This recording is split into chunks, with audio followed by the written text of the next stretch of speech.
Hello everyone, I am Dr. Tasneem Bano Rehman, Associate Professor at Sage University, Bhopal. Welcome you all in the 8th video on design thinking. And today I'm going to be talking about one of the brainstorming tools called mind mapping. So let's get started and look at today's content. Be sharing about the mind map definition, its example, some more basics about it, why to use mind map, characteristics, and example. So, mind mapping is one of the most powerful tool in the design thinkers toolbox.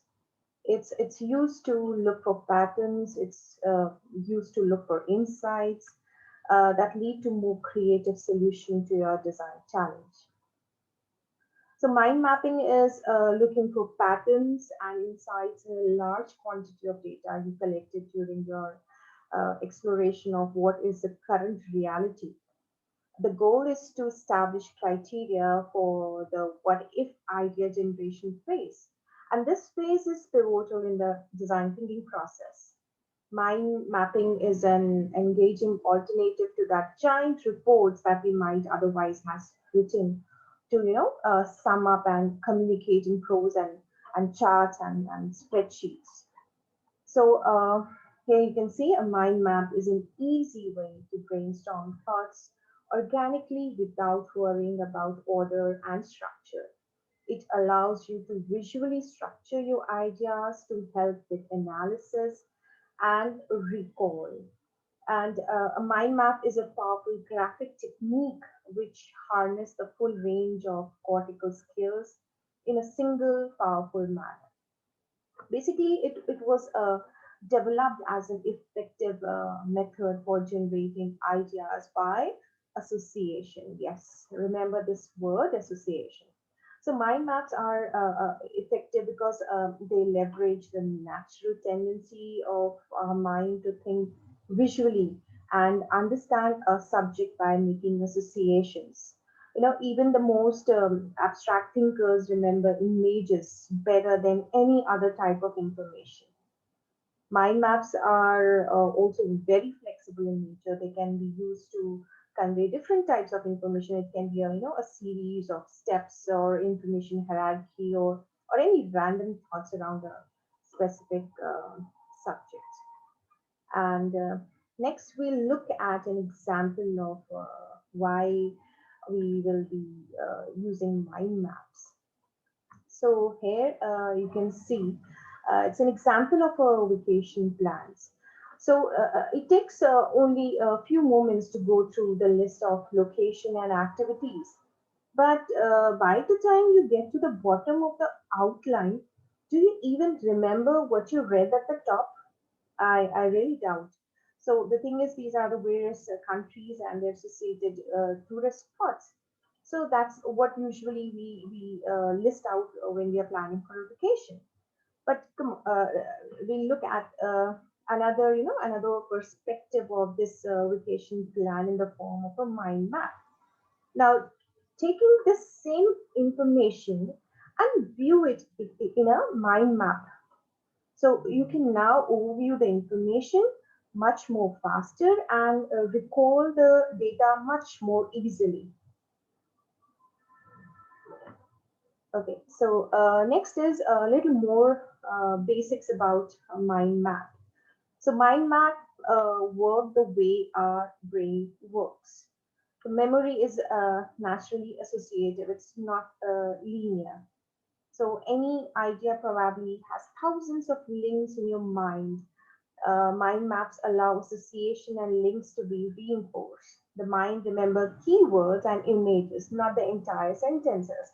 So try recalling just one sentence from memory. Mind maps use just keywords and key images, allowing more information to be put on a page. So mind maps are more visual and depicts associations between keywords. They are much easier to recall than the media notes.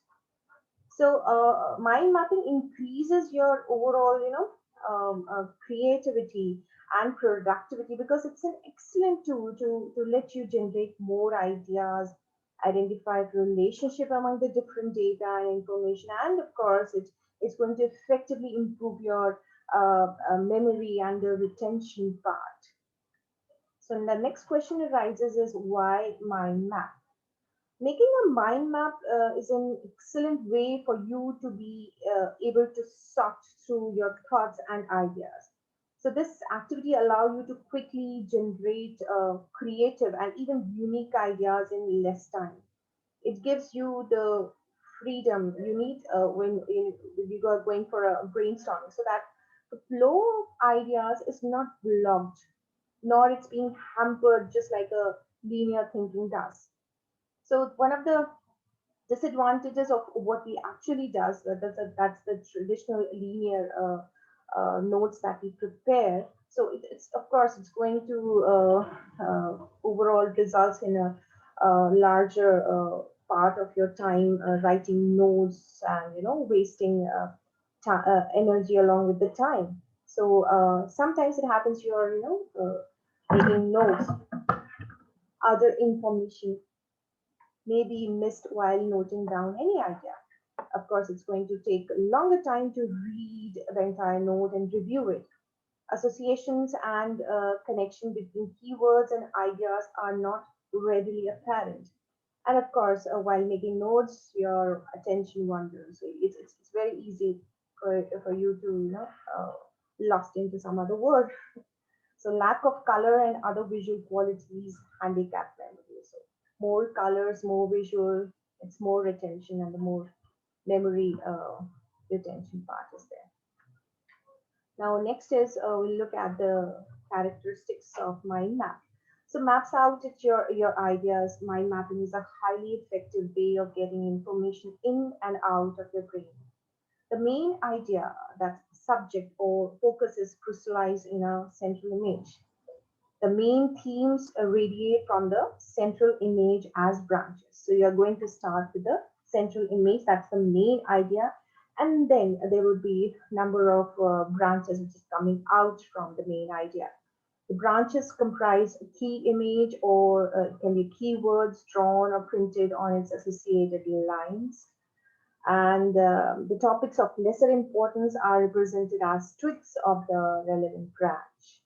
The branches form a connected nodal structure. So that's the main characteristics of a mind map.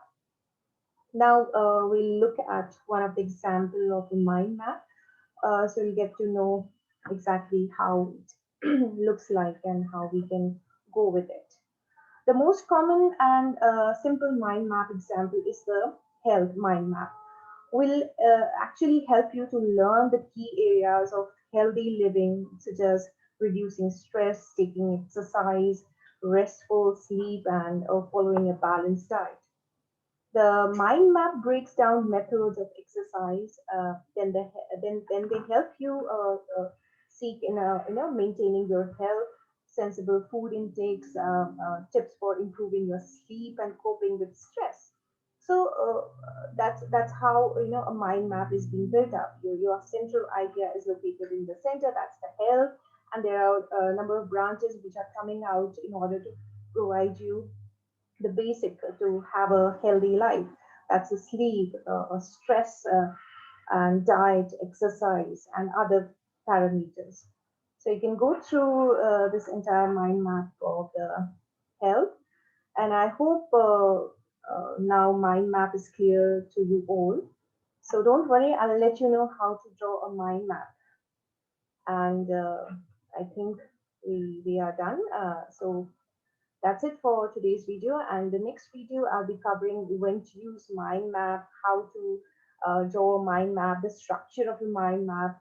I will take some example and prepare a mind map, and also I will share some information about the apps which can be used for making mind map. I'll end the video with a well-known quote that says, "A picture is worth 1,000 words," and that's what mind map has proved it. Thanks to all. If you like my video, do share it, and take care, and see you soon.